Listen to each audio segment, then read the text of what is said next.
Hi there, my name's Andy Hillier, and in this video I'm going to give you a beginner's guide to the electric guitar. Take you through the different models, shapes, manufacturers, and just give you a better understanding of the electric guitar if you're kind of new to it. Okay, let's start with where it started, the original electric guitar. There were kind of some little things before this, but this was the first mass-produced electric guitar.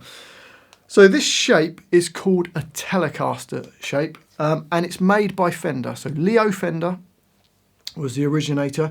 It wasn't originally called a Telecaster.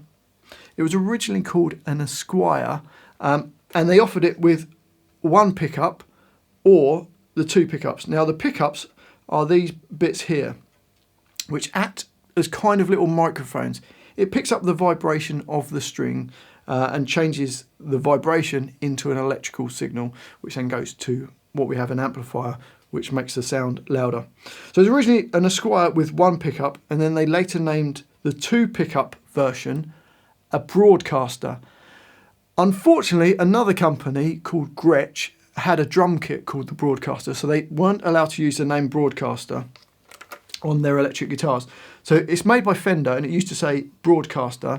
So what they did is they just cut off the Broadcaster part of the sticker, and then for a little while they didn't have any name on, so we refer to them as a no-caster because it hasn't got any name on it.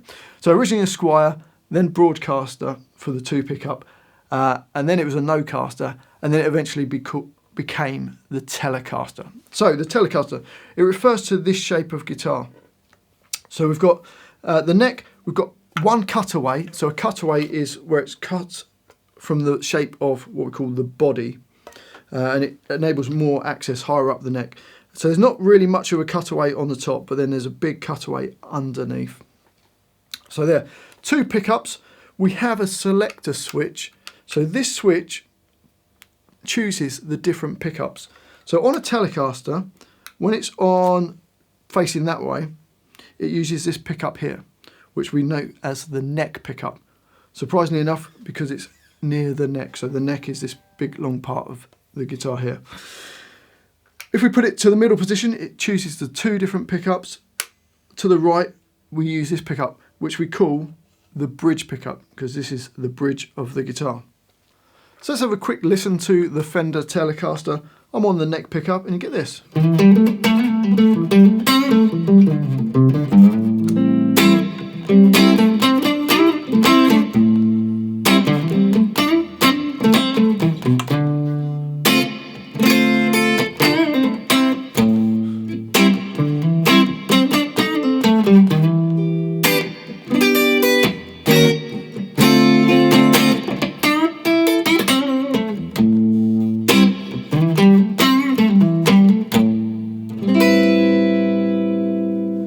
If I put it in the middle position, then we have both pickups at the same time.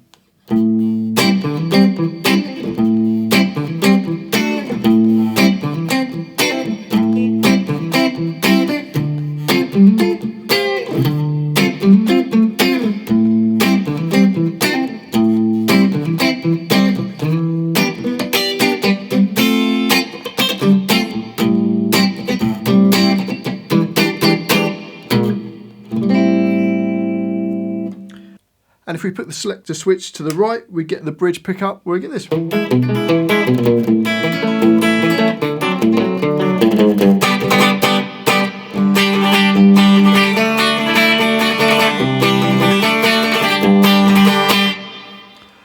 We have two other controls. We've got a volume control, which does exactly what it says, how loud the guitar is. So you can turn it up, or you can turn it down.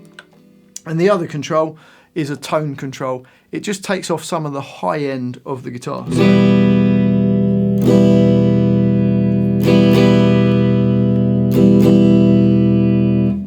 And those are the most common controls that we get on electric guitars. So volume, tone, and the selector switch, which chooses the different pickups.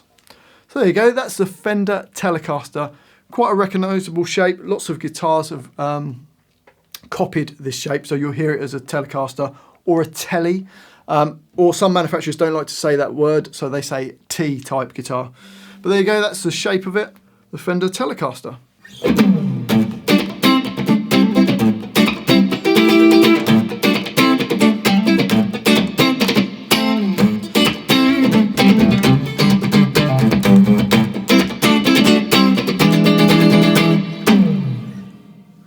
Next up, we have the Fender Stratocaster.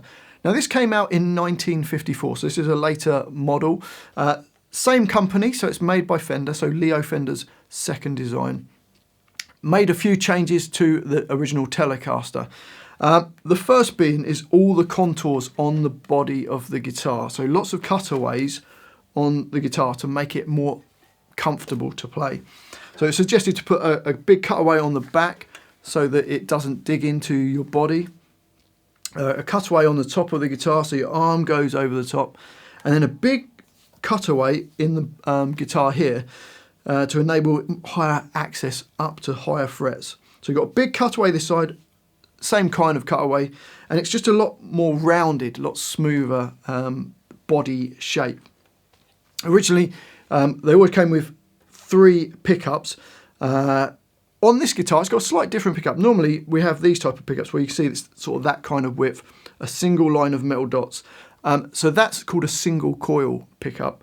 When you have the 2 together, so kind of stuck together, that's known as a humbucker. We'll see that on later guitars. Normally, it would have 3 single coils, and then the pickup near the bridge would be a sort of diagonal inline pickup. I'll show you a picture of that now. Also different on the Stratocaster is the bridge design from the Telecaster, which we often refer to as an ashtray bridge. This has now got what we call a tremolo system.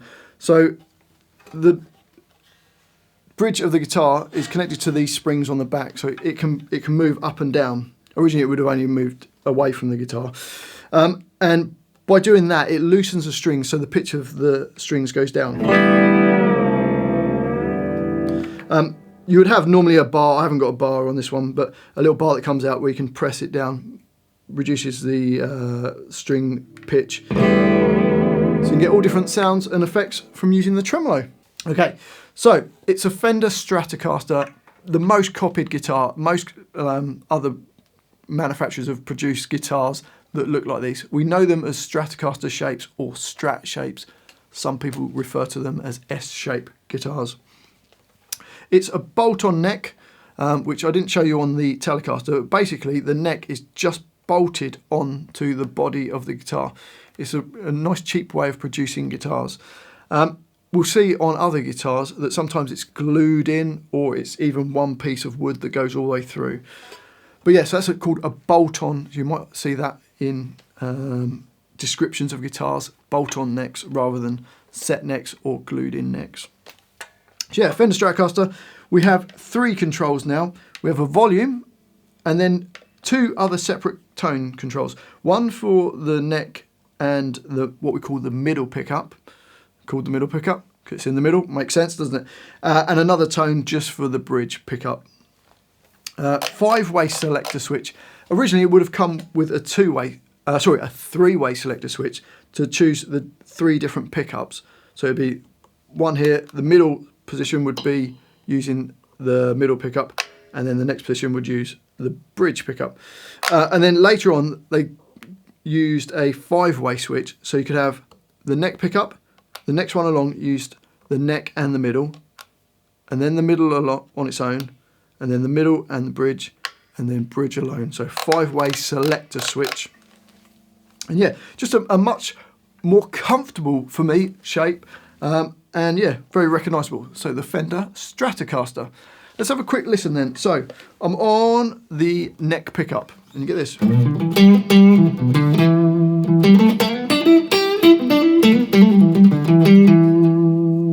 Let's use these 2 pickups at the same time.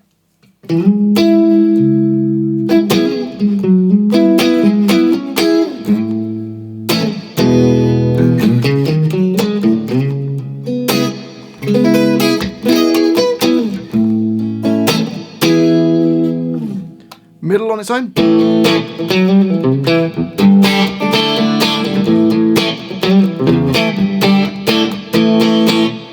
And I'm just going to put it straight down to the bridge pickup, so I'm using the humbucker now.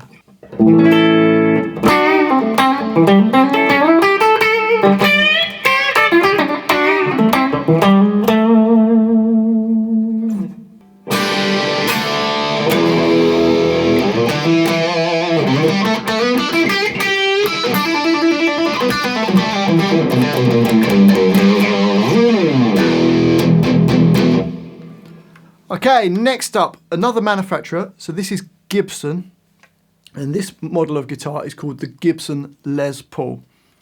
Another really recognisable shape.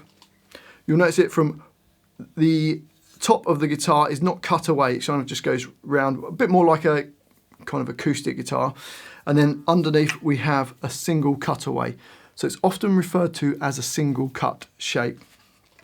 We have mahogany neck and body of the guitar, and it's glued in as opposed to the other Fenders which were bolt on. So it's glued in neck, mahogany body, and a maple cap on this. So the top of it is maple and it's carved. It's got a real nice carve over the top. On the guitar we've got 6-a-side machine heads. So on the Fenders, I don't know if you noticed, but there's 6 on one side of the headstock. This is 3 either side, a bit more traditional. And we have 2 pickups on this type of guitar. Some variants did have a 3rd pickup in the middle, but this one has 2 humbuckers. So they're the kind of like the 2 single coil pickups put together, produce a big fatter sound. Great when you've got some distortion on the amp, sounds nice and fat. We have a selector switch up the top here. So it chooses between the 2 pickups. So we can either have the neck pickup, referred to as the rhythm, both pickups, or the treble pickup, which is the bridge pickup. The bridge is a bit of a different design. It's a 2-piece bridge. The very early ones, I think, were a 1-piece bridge. But you've got 2-piece, so one part of it holds the end of the string. The other bit is used where the string goes over. So it's the intonation you can adjust to make it in tune better. So 2-piece bridge.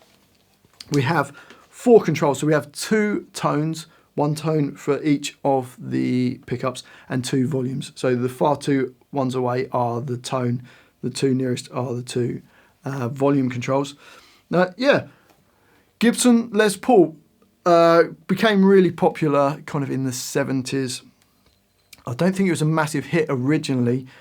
They later changed this shape to another guitar, which we'll see in a sec. But then brought it back because they started becoming really popular. And early examples of these Les Pauls are worth fortunes, like crazy money. So yeah, there you go, Gibson Les Paul. Other famous and popular Gibson guitars include the SG. This was to take over from the Les Paul, but they eventually brought the Les Paul back and did both guitars at the same time. So the SG came around 1961. You've got the 2 really sharp horns either side of the neck.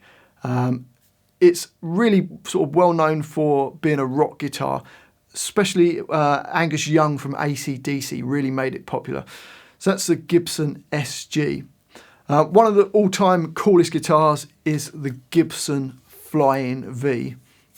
I think it came out in around 1958. Just one of the coolest looking guitars, a big V-shaped guitar, probably the most uncomfortable guitar to play sitting down. It's okay when you've got it on a guitar strap when you're standing up, but sitting down it's just, yeah, not very comfortable. So that's a Flying V, really distinctive, that shape. And then another famous shape is the Explorer, which came out in 1963. Just another really cool Gibson guitar.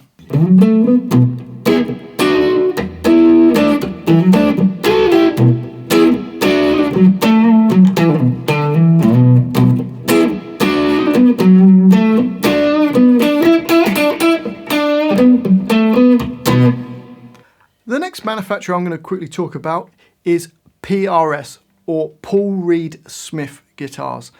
Now these came like about in the, I think they're in the 80s, but they're probably one of the biggest producers of guitars now as well. They make really, really good, high quality, high end guitars, but they've also started producing slightly more affordable guitars. This is the kind of main shape that they used to, or they manufacture, and this is called the Custom 24. 24 because it refers to the 24 frets. They also do a Custom 22, which surprisingly enough has 22 frets. It's got a really nice carved top, They're really well known for their beautiful flamed maple tops on the guitars. Well, they can get it in standard tops and standard finishes. And probably their biggest USP is the birds along the guitar neck. So you see along the guitar neck, hopefully you can see those. They've got different birds on each fret and they just look really, really cool. You can get them with the moons, but I think if you're going to get a PRS guitar, you've got to get it with the birds.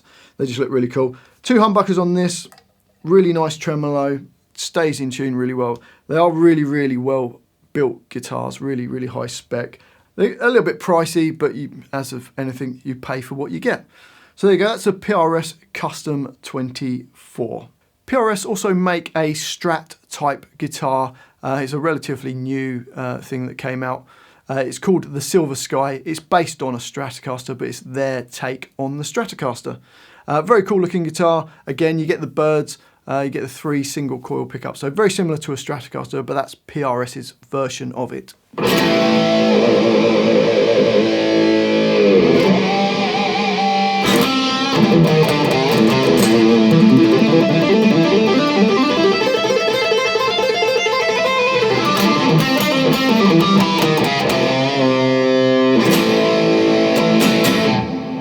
The next company we're going to quickly talk about is Ibanez, one of the big players in electric guitars. They're made in Japan, or originally made in Japan. Now they've got different manufacturers in Indonesia, China, different places like that. Ibanez guitars became really popular in the 80s. Very distinctive kind of headstock shape. So this part of the guitar here. This is known as an RG. So it's like a Strat or Stratocaster, but a bit more spiky. So you've got like kind of bigger cutouts here. It's a little bit sharper looking, often known as a super Strat. You can get them in different kind of pickups. So sometimes there'd be 2 humbuckers like this, or a humbucker and 2 single coils. The tremolo systems on them tended to be what we call Floyd Rose bridges. So it's a manufacturer of the bridges where they have a lock over the strings like this. So it clamps the strings at this side, it clamps the strings at this side, keeps the guitar in tune much better, and you can do all the kind of crazy dive bomb effects. So there you go, it tends to have 24 frets, so you can get real high up. Yeah, just a cool guitar from the 80s, often like kind of thought of as a sort of shredding guitar, so like really fast, heavy metal kind of guitar. That's Ibanez. They make lots of different guitars now. They make, originally the S guitars were really cool. They were really thin guitars. We had the Gem, which was Steve Vai's guitar, and the Universe, which was a 7-string electric guitar as well. So yeah, there you go, that's Ibanez. When I think about Ibanez guitars, I always think about Jackson guitars as well. They were massive in the 80s. It kind of came out of Charvel Custom Shop, so custom-made guitars. Randy Rhoads, who was a guitarist from Quiet Riot, and then Ozzy Osbourne's guitarist, came up with the Randy Rhoads Jackson guitar. That was the first Jackson guitar. It's kind of an offset V. But then also Jackson really well known for the Soloist, which is their super Strat shape. Dinky, which is a bolt-on version of that guitar. And then some other crazy shapes like the Kelly. They've also got their own sort of Flying V guitar. Always kind of pointy guitars, real like 80s hair metal guitars. So there you go, that's Jackson. And then for a few crazy shapes, BC Rich guitars. They were really cool. Originally started in the 70s, but they got massive in the 80s as well. Just really cool looking guitars, different shapes, like the Mockingbird. I always wanted one of those because Slash used to play one from Guns N' Roses. But yeah, there you go, there's BC Rich guitars. Have a look at those. They're really cool, different shaped guitars. And the only other type of guitars I'm going to quickly talk about are semi-acoustic electric guitars, often referred to as semis. This is based on an original Gibson design, which was the ES335. Interesting enough, they used to call it the 335 because it used to cost $335. There was also a 345, which has like upgraded parts, and a 355, which were the prices respectively. So on this type of guitar, we have a bit of wood that goes through the middle, and then the sides are hollow. They did do a 330 where the whole body was hollow, but the 335 is probably the most common. And yeah, lots of different companies do versions of the semis. Also, Fender did a semi Telecaster known as a thin line. So on Fenders, if it's like a thin line Stratocaster or a thin line Telecaster, it means it's got a hollow part to the body. So that's what a semi-acoustic guitar is. It's an electric guitar with parts of the body are hollow, so it vibrates a bit more. Slightly different sound. I actually really like the sound of semi-acoustic guitars. PRS also make a version of the semi-hollow guitar, and they've also got a full hollow guitar called the hollow body, which is also really cool. So that's semi-acoustic guitars. Well, I hope you've enjoyed this video. Quick guide to electric guitars. Let me know what you think in the comments. If you have enjoyed it, if you wouldn't mind giving me a like, subscribe to the channel, which is Andy Hillier. And if you love what I'm doing, you want to support me, support the channel, you can support me on my Patreon page. A link to that is in the description. Well, thanks for watching this. I do really appreciate it. I've been Andy Hillier, and I'll see you next time.